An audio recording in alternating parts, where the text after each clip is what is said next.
बिस्मिल्लाहिर्रहमानिर्रहीम। खातिन हज़रात, मैं हूँ अख्तर अब्बास और आप सबको मेरा सलाम पहुँचे।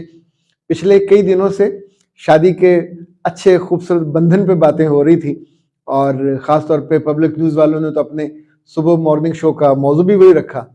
अच्छा, जब हम बड़ी बड़ी अच्छी अच्छी गुडी गुडी बातें करते हैं तो कभी कभी सामने भी आ जाती हैं।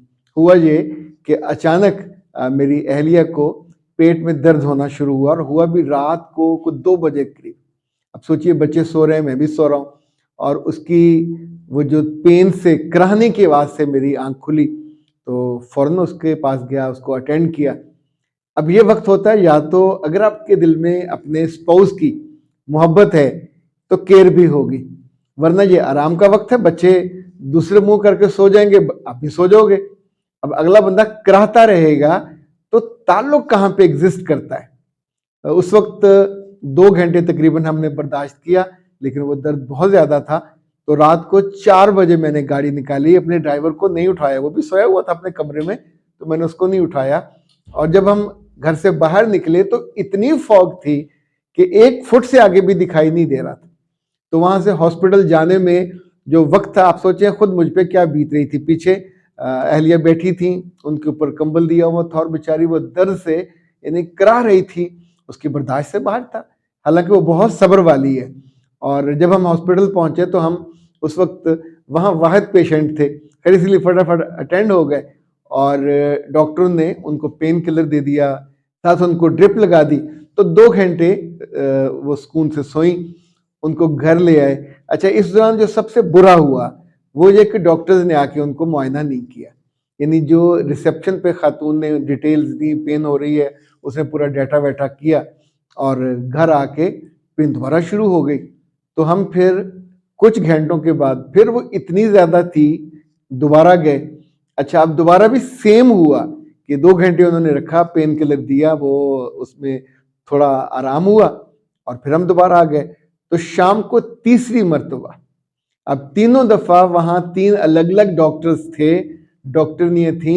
और अल्लाह इनका भला करे, बंदा क्या कहे। ये जो जुमला होता है ना, कभी हम अपने जानने वाले डॉक्टरों से सुनते हैं कि जब हम हॉस्पिटल में होते हैं हमारे लिए सब मामूल होता है।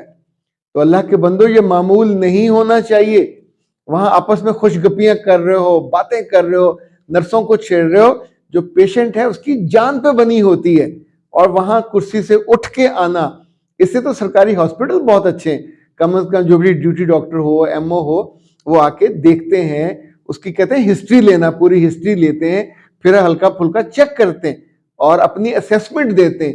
तो अगर बाहर वाली अटेंडेंट की असेसमेंट पे ही हॉस्पिटल में चलना होता है तो फिर आपके एमबीबीएस करने का क्या फायदा। हुआ ये कि इसी दौरान ज़ाहरा मसला बहुत ख़राब हुआ। तो अपने भाई को सरगोदे, वो वहाँ मेडिकल कॉलेज में पढ़ाते हैं, असिस्टेंट प्रोफेसर हैं, उनको बताया और इतनी धुन में वहाँ से वो चले।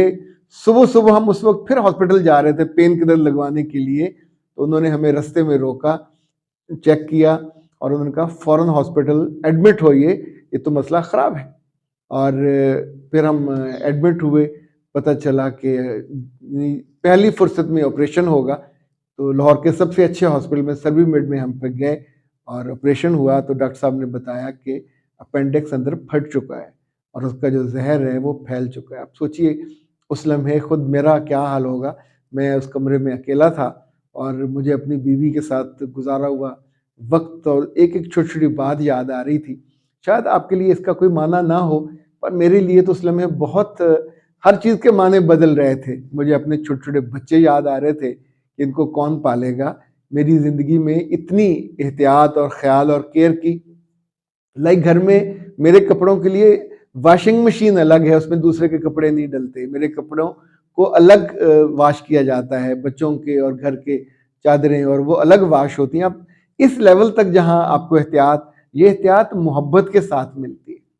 और जितने घंटे मैं वहाँ बैठा उनके बारे में सोचता रहा। फिर मैं मस्जिद गया, जाके नफल पढ़े, अल्लाह से दुआ की।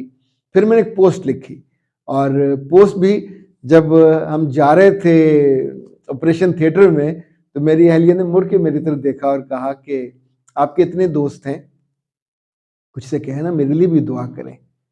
उस लम्हे ना उसके दिल में कुछ था, ना मेरे दिल में कुछ था, सिर्फ यही था कि कुछ दुआएं मिल जाएं।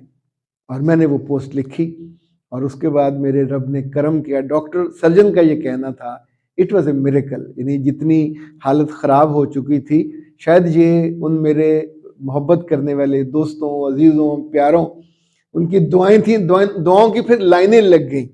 और उनका एक एक टेलीफोन, एक एक, यानी कुछ दोस्त तो रश करके वहाँ पहुँचे और कुछ पैसे लेके पहुँचे। यानी मुझे ज़िंदगी में कभी इसका तजुर्बा नहीं हुआ था।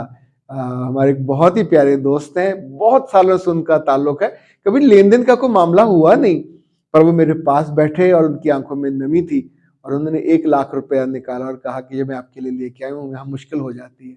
तो मैंने उनके हाथ पे हाथ रखा, उनके माथे पे बोसा दिया और कहा कि तुम जैसे लोग ज़िंदगी में अल्लाह की नेमतों के तौर पे अता होते हैं।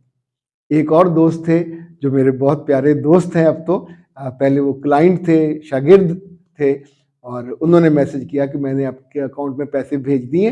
अब सोचिए, ये वो चीज़ें हैं जो आप नहीं चाह रहे, पर आपके दिल में, आपकी ज़िंदगी में उनका कितना मुकाम और मर्तबा होता है। डॉक्टर इश्तियाक गोंदल साहब का उधर से अजहर इकबाल साहब के बेटे का फ़ोन आया कि कोई मसला हो मैं हाजिर। जिन जिन लोगों ने, दोस्तों ने, लाइक लम से मुदस्सिर शेख साहब ने किया, शिराज तो वहाँ पहुँच गया, और इसी तौर पे कुछ लोगों ने घर का पूछा कि घर में बच्चे अकेले हैं, क्या हम कर सकते हैं। ये एक एक लम्हा जो गुजर रहा था, मैं आपको इसलिए बता रहा हूँ कि अपनी ज़िंदगी में देखिएगा कि आपने जो लोगों पे इन्वेस्टमेंट की है, ये टाइम होता है उस इन्वेस्टमेंट को देखने का। जिन लोगों से आपने मोहब्बत की, जिन लोगों से आपने भला किया, वो मुल्क में हो या मुल्क से बाहर, जब जब उनकी कॉल आती, जब जब उनका मैसेज आता, जब जब उनकी वॉइस मेल आती, तो दिल को ठंडक इस यकीन के साथ होती कि इसके होंठों से मेरे रब ने कुछ बेरिया किस्म की दुआएं निकाली होंगी। और इतने लोगों, भूले जो बिसरे लोग होते हैं, उनकी भी दुआएं और उनके भी जुमले उस पोस्ट के नीचे। वो पोस्ट भी शायद बहुत दिल से लिखी गई थी, और यानी आखिरी जुमला मुझे ऐसे लग रहा था कि उधर अपेंडिक्स फटा, ऐसे मेरा दिल फटा। और उस लम्हे आपको ज़रूरत होती है किसी ऐसे प्यारे की जिसके आप कंधे पे सर रखें। आपकी आंखें नम होना चाह रही होती हैं, पर साथ ये भी ख्वाहिश होती है, हम मर्द आमतौर पे बहुत दुखी भी हों, पर बीवियों के मामले में हम बिल्कुल ना मोहब्बत का इजहार करते। जिस लम्हे हम दाखिल हो रहे थे उनको ऑपरेशन थिएटर में, तो मेरे दिल में बहुत ख्वाहिश थी कि मैं अपनी अहलिया को गले लगाऊं, उसके माथे पे बोसा दूं, मगर वो एक तो जो मेड थी जिसने वो कुर्सी पकड़ी हुई थी, वो रास्ते में आ गई, और दूसरा वो ऑटोमेटिक डोर था, तो जो ही मैं आगे बढ़ने लगा तो वो डोर, चूँकि ऑटो था, कुर्सी आगे हुई और वो बंद हो गई। तो यूँ वो मेरी जो ख्वाहिश थी वो पूरी नहीं हो सकी। और लेकिन वो लम्हा मेरी ज़िंदगी में जम गया। और मैं आपसे ये सारा इसलिए शेयर कर रहा हूँ कि जब आपके ताल्लुकात की खूबी और ख़ूबसूरती के लिए मैं आपसे कहता हूँ, तो मैं अपने ताल्लुकात को और अपने रिश्तों को मोहब्बत भी करता हूँ, उनको निभाता भी हूँ और उनके साथ लम्हा लम्हा जीता भी हूँ। यही मेरी रब की मेरे लिए तोहफ़ा भी है, अता भी है। और आई विश कि आपकी ज़िंदगी में अव्वल तो आजमाइश आए ना, और आए तो आप फिर वहाँ मर्दों की तरह डट के खड़े हों। आपकी दुआओं की ज़रूरत है, मुझे भी, मेरी अहलिया को भी, मेरे बच्चों को भी। सलामत रहिए। अख्तर अब्बास को दीजिए इजाज़त। अस्सलाम।